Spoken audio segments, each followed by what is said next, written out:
Welcome to Idaho Fish and Game's Hook and Bulletin podcast, your weekly news roundup of hunting, fishing, trapping, and conservation stories from around the Gem State. Hosted by Fish and Game's Public Information Specialist, Connor J. Lease. And welcome back, everyone, to Idaho Fish and Game's Hook and Bulletin podcast. It's been another busy week for hunting, fishing, trapping, and conservation news.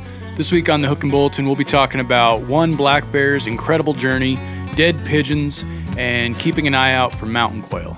But first, some exciting news about Idaho's steelhead.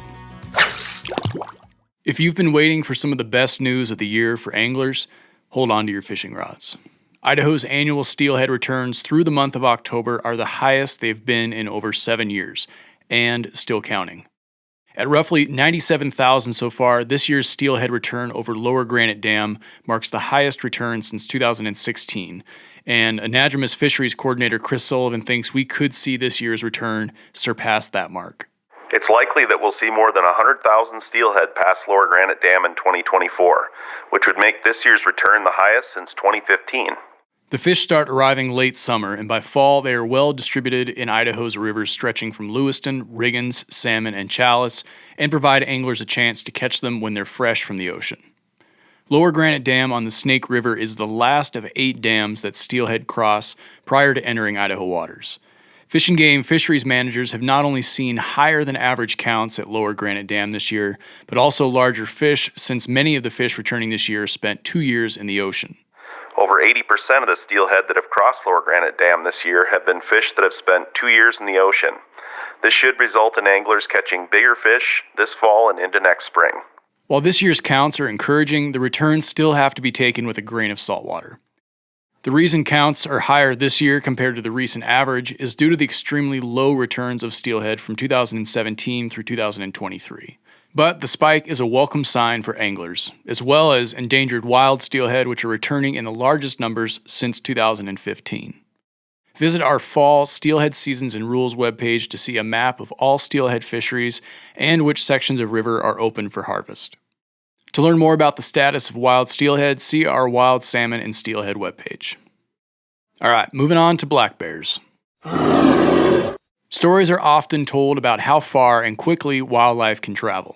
Some are almost too hard to believe. Fish and Game wildlife biologists in the Magic Valley region now have another story to tell about the black bear cub that walked well over 120 miles in about 17 days. This bear story starts in Carmen, Idaho, which is just north of Salmon, Idaho, where Salmon Region's regional wildlife biologists have been dealing with a significant uptick in black bears in the area. Most of the bears have been finding attractants such as unsecured residential garbage and pet food. A particular black bear was becoming a repeat visitor to a residence where it was finding unsecured pet food, which can quickly lead to the bear becoming food conditioned. A food-conditioned bear is never a good thing, and can often lead to a bear being put down due to public safety concerns. Because of its young age, local biologists determined it to be a good candidate for relocation. On October 3, 2024, a regional wildlife biologist from Salmon darted and ear-tagged the cub and relocated it to Panther Creek in the Salmon National Forest. Ear tags have a unique number that allows for future identification if biologists encounter the bear again or if a hunter harvests the bear. Knowing a bear's history, even if it's a small portion of its life, can be important information for wildlife biologists. What happened over the next 17 days is anyone's guess. But what we do know is that the bear cub, with its small green ear tag in its right ear that was released on October 3rd, was then observed by residents in Hailey, Idaho, the weekend of October 19th and 20th in 2024. Now, the distance from the release area to Hailey is estimated at over 120 air miles.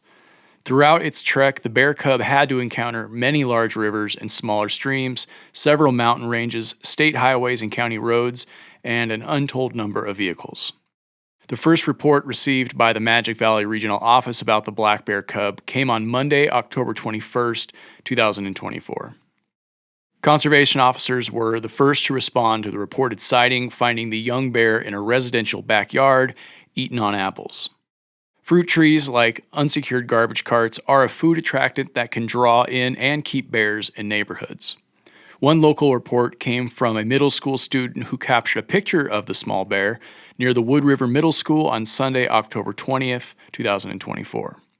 Once on scene, Fish and Game staff determined the young bear was in good physical condition, and the probability of it being able to survive on its own were good, meaning it was a good candidate for relocation. While the young bear has shown a tendency to seek out human food sources, the hope is that it has not become fully food conditioned. Using a baited cage trap, staff were able to capture the yearling bear and transport it to the regional office in Jerome for relocation outside the area of the Wood River Valley, away from fruit and garbage attractants. After being transported to the regional office in Jerome, wildlife staff were able to find a more suitable area for release in eastern Idaho. Wildlife biologists from the southeast region took possession of the bear on Tuesday, October 22nd, and then released the bear east of Pocatello in the Caribou National Forest. The Magic Valley region has been extremely busy with black bear calls coming in from the Wood River Valley. Since early August, the region has received well over 80 calls, which is merely a fraction of bear sightings over the last few months. In 2024, Fish and Game has relocated 2 black bears to other areas of the state and transported 1 bear cub to a licensed bear rehabilitation center. No bears have been euthanized in the Wood River Valley since 2022. Residents are reminded that to keep bears wild, all food attractants must be kept out of reach of black bears, meaning garbage secured in a garage or shed, pet food, barbecue grills, bird feeders, and fruit picked from the tree or regularly picked up off the ground and disposed of properly. For more information about how to keep Idaho bears wild, call your local Fish and Game office or visit the Wood River Valley Wildlife Smart Communities website.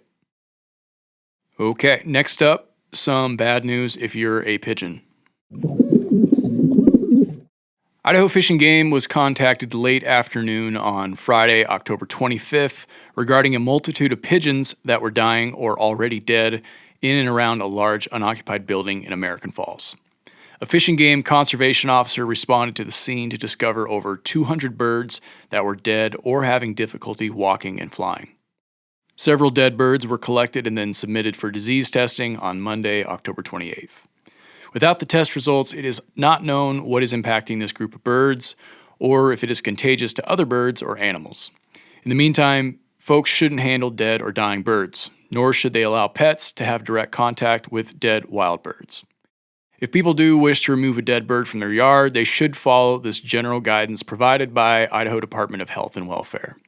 As a reminder, dead wild birds may carry germs that are harmful to other birds and humans. Members of the public should avoid having direct contact with the dead body or body fluids of dead wild birds. People should wear disposable waterproof gloves and a mask when picking up dead birds. A disposable apron or coveralls also might be needed. Now, dead birds should be placed in a thick plastic bag and the bag sealed with duct tape.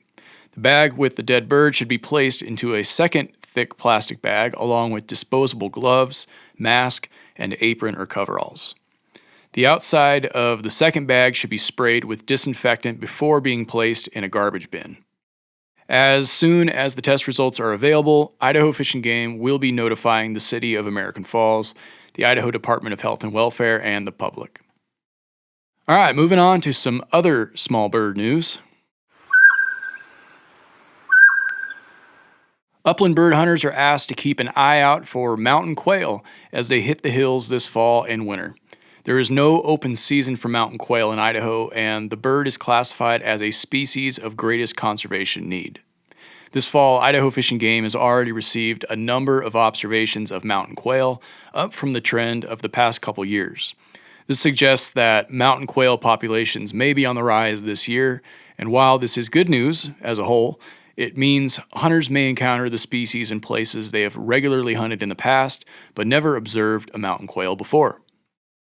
Not only can mountain quail be in the same habitats as California quail, but they occasionally are also found in the rimrock and canyon grassland habitats that chukars and gray partridge prefer as well.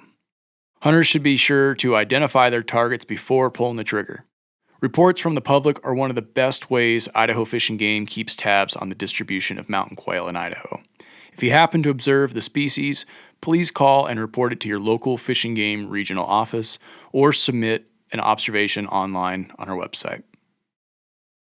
And with that, it's time for the Rapid Fire Bulletin.